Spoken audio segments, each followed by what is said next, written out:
네, 그러면 지금까지는 각 정당이 본인들의 정책이나 공약을 어떻게 제시하는지, 차별성은 뭔지 이런 걸 봤다면 지금부터는 유권자들 입장에서 실제로 그 공약을 얼마나 받아들이고 있는지, 후보자 선택할 때 그걸 얼마나 생각하는지 이런 것들을 한번 보도록 하겠습니다. 네, 2020년에 실시되었던 그 21대 총선 같은 경우 유권자들을 대상으로 후보자를 선택할 때 어떤 점이 제일 중요하다고 생각했는지를 저희가 설문조사를 했는데요. 설문조사를 보시게 되면 제일 중요하게 생각한 것은 소속 정당이었습니다.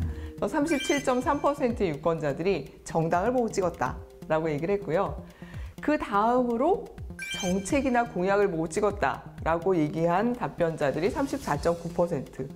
생각보다 이렇게 차이가 별로 없어요. 그래서 정당 또는 공약. 사실 어떻게 보면 정당과 공약은 비슷한 거일 수도 있습니다. 그 정당이 제시한 공약을 보고 찍었다라고 얘기할 수도 있으니까요.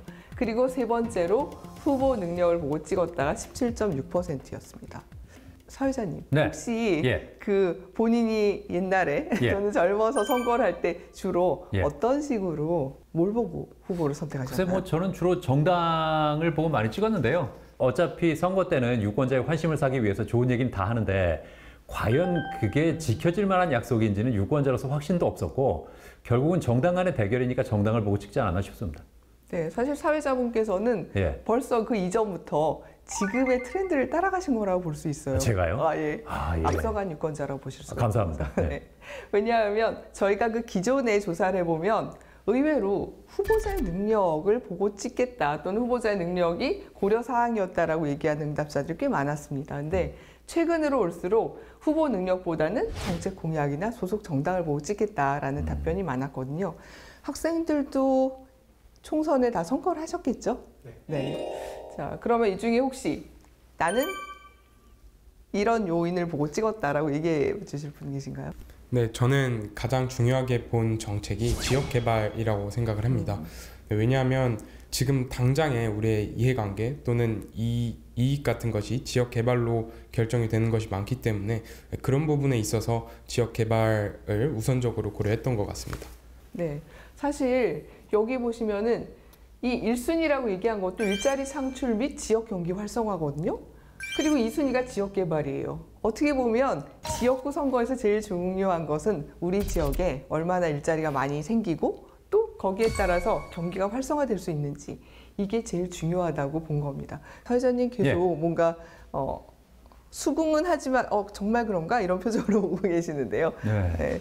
혹시 사회자님이 21대 총선에서 예. 지역구 후보를 선택할 때 제일 중요하게 고려한 정책이 뭐였어요?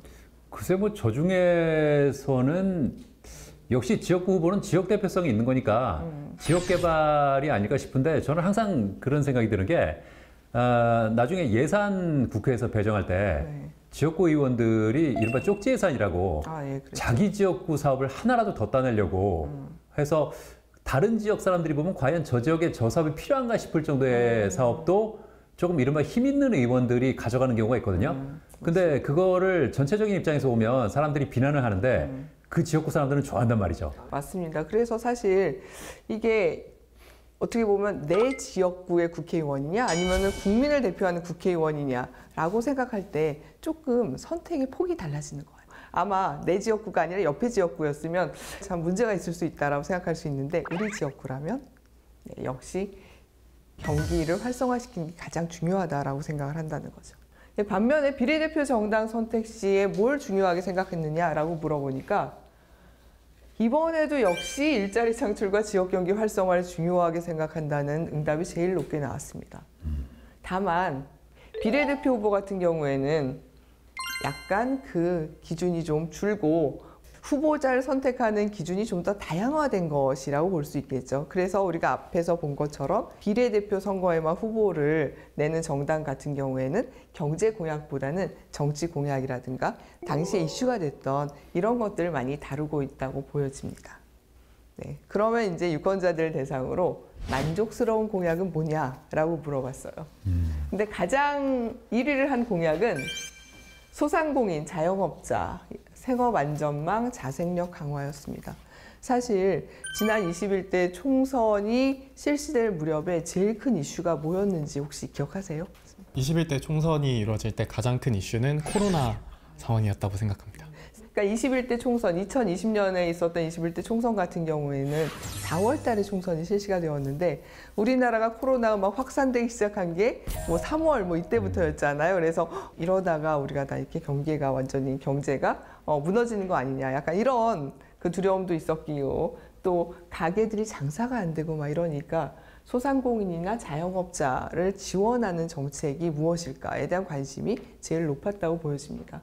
반면에 불만족스러웠던 공약은 뭐냐 이렇게 물어봤더니 1위가 과거청산이었어요. 이게 참 어떻게 보면 사실 굉장히 중요한 이슈인데도 불구하고 당시 유권자들 입장에서 불만족스러웠다라고 얘기한 것은 그 선거가 실시되던 당시의 상황이라는 것 때문이라고 생각을 합니다. 그래서 당시에는 뭐 우리가 과거를 청산하고 또 역사를 바로 세우고 이런 것도 중요하지만 코로나19가 전 세계적으로 확산되는 이런 상황에서 지금 우리에게 필요한 건 뭐냐? 경제 활성화, 소상공인 지원 이런 부분들이었다고 유권자들은 생각한 거죠. 다만 재미난 것은 만족스러운 공약 1, 2위가 경제 부분이고 3위가 벤처 4대 강국 실현이잖아요. 근데 불만족스러운 공약도 보시면 2위가 벤처 4대 강국 실현이고 경제 활성화가 3위예요. 왜 이렇게 답변이 나왔을 거라고 생각하세요?